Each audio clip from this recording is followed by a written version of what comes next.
Hello student, universe of physics में आपका स्वागत है। आज हम पढ़ेंगे refraction through a glass slab, lateral shift, total internal reflection पढ़ेंगे। तो चलिए स्टार्ट करते हैं refraction through a glass slab.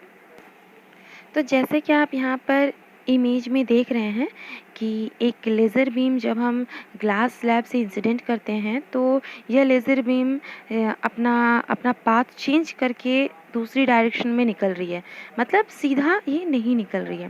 तो इस तरह का आप एक्सपेरिमेंट आप किए होंगे अपने लाइफ में। तो ये क्या है और कैसे होता है, इसके बारे में आज हम बात करेंगे।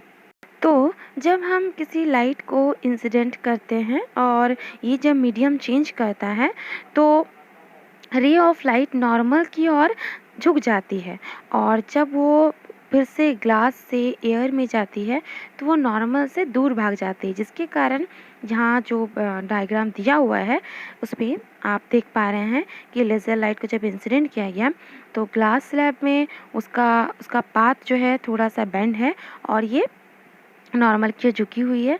लेकिन जैसे ही ग्लास स्लैब से ये बाहर निकल रही है, ये थोड़ा दूर भाग रही है नॉर्मल की ओर से। तो इसमें ये प्रूव होता है कि angle i equals to angle i dash. It means angle i equals to incident ray and angle i dash is equals to emergent ray. अब इसमें बात करेंगे लैटरली डिस्प्लेस्ड के बारे में कि कैसे ये लैटरल शिफ्ट हो रहा है या डिस्प्लेस्ड हो रहा है। तो सबसे पहले लैटरल शिफ्ट का डेफिनेशन देखते हैं। The perpendicular distance between the direction of incident ray and the emergent ray is known as the lateral shift. इसका मतलब इंसिडेंट रे का जो डायरेक्शन होना चाहिए था, जो कि मीडियम चेंज होने के कारण नहीं हुआ, और इमर्जेंट रे के बीच का जो डिस्टेंस है उसे हम लैटरल शिफ्ट कहेंगे। इमर्जेंट रे क्या होता है? इमर्जेंट रे जो इंसिडेंट रे जब हम फॉल करते हैं ग्लास स्लैब से, ये पास होता है और ग्लास स्लैब से दूसरी और डेंसर से जब रेयर मीडियम में जाती है तो उसमें से जो रे निकलती है, रिफ्रैक्टेड रे, वो होता है इमर्जेंट रे। जैसे कि आप डायग्राम में देख रहे हैं, इमर्जेंट रे को और अच्छे से समझेंगे। जैसे कि आप यहाँ पर डेफिनेशन देखेंगे, emergent ray is the ray that comes out of a refractive medium. The angle made by the emergent ray with the normal to the surface is called angle of emergence. जो कि आप diagram में देख पा रहे हैं, ए जो incident ray है और बी जो ये डेंसर से रेयर की ओर जा रही है, उसमें एंगल आई का जो एंगल बन रहा है वो इमर्जेंट एंगल है। इमर्जेंट रे इंसिडेंट रे के पैरेलल होता है और angle of incidence is equals to angle of emergent होता है, इसलिए angle i equals to angle i dash ये दिखाया गया है। ग्लास स्लैब से जो लैटरल शिफ्ट प्रोड्यूस होता है उसे फाइंड आउट करने के लिए हम ये फॉर्मूला यूज़ करेंगे, d equals to t sine in bracket i minus r one divide by cos r one. Lateral shift को हम मैक्सिमम कर सकते हैं।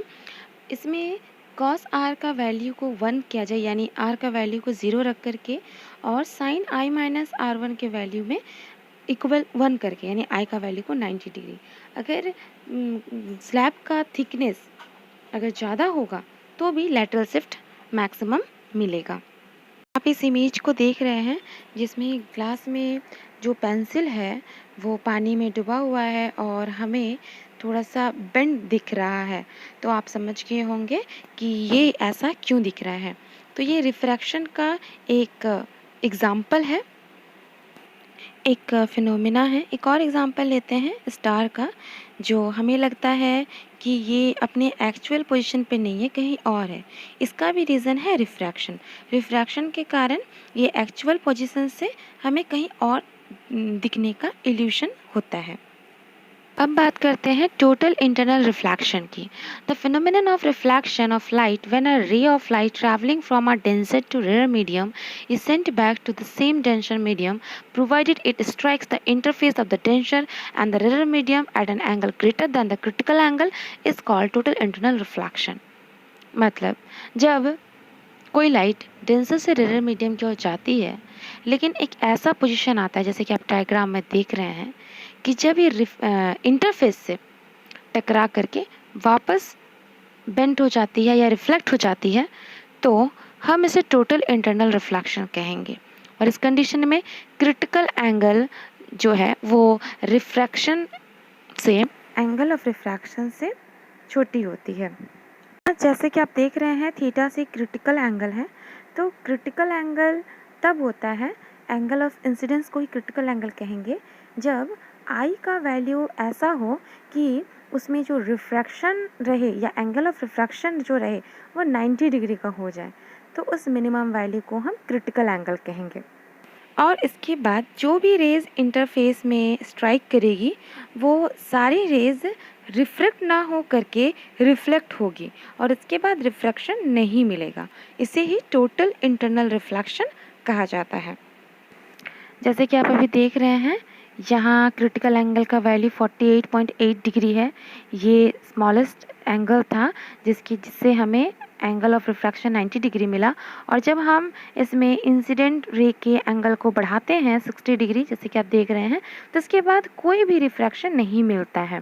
सारी लाइट्स जो है वो स्ट्राइक होकर के इंटरफेस से रिफ्लेक्ट हो जाती है और इस फिनोमेना को टोटल इंटरनल रिफ्लेक्शन कहेंगे। यहाँ क्रिटिकल एंगल का डेफिनेशन दिया है। टोटल इंटरनल रिफ्लेक्शन के लिए 2 कंडीशन है कि लाइट को डेंसर से रेयर मीडियम में जाना होगा और angle of incidence critical angle से बड़ा होना चाहिए, तभी हमें टोटल इंटरनल रिफ्लेक्शन मिलेंगे। इसमें कुछ एप्लीकेशन दिया हुआ है टोटल इंटरनल रिफ्लेक्शन के, जैसे स्पार्कलिंग और ब्रिलियंस ऑफ अ डायमंड। चूँकि डायमंड का रिफ्रैक्टिव इंडेक्स 2.42 अप्रोक्सीमेट 2.5 होता है और क्रिटिकल एंगल 24 डिग्री होता है। साथ ही डायमंड के फेस इस तरह से कटा हुआ होता है कि जब लाइट उस पर पड़ती है तो angle of incidence critical angle से ग्रेटर होती है, जिसके कारण ये टोटल इंटरनल रिफ्लेक्शन होता है। इसी तरह मिराज भी एक तरह का टोटल इंटरनल रिफ्लेक्शन का एक एप्लीकेशन है, जिसके कारण हम मिराज दिखता है या ऑप्टिकल इल्यूशन होता है वाटर का। आज हमने लैटरल शिफ्ट पढ़ा, साथ ही total internal reflection, phenomena of refraction और application of total internal reflection.